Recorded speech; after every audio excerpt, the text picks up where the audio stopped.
Parts of a Story by Jillian Bonior. We are going to learn how to identify the three main parts of a story. The three main parts of a story are the beginning, the middle, and the end. The beginning of a story tells the reader who the characters are, when the story takes place, and where the story takes place. The middle of the story tells us what the problem is and what events happened. The middle of a story is also known as a plot. A plot is the main idea of the story. The end of the story tells us how the problem was solved and the conclusions to the events. Identifying the three main parts of a story is much like riding a roller coaster. First, the beginning of the ride gets us ready for the big drop in the middle. Just like learning who the characters are and when and where the story takes place gets us ready for the problems or the events in the story.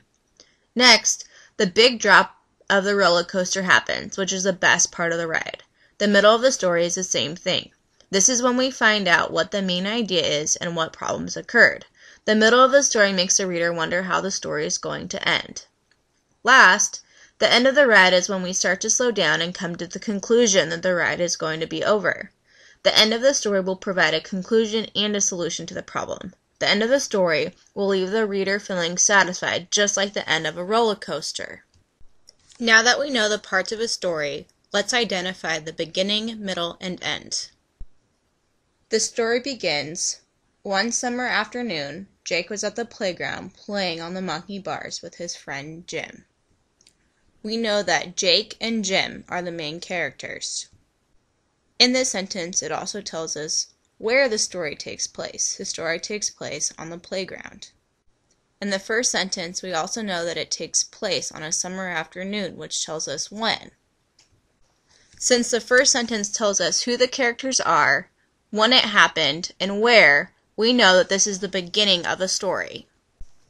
Jim said to Jake, "I bet you won't jump off the monkey bars." Jake said, "I bet you I will."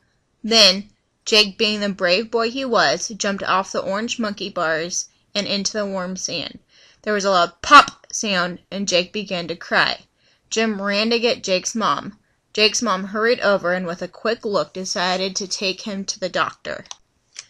There are two events that happened in this story.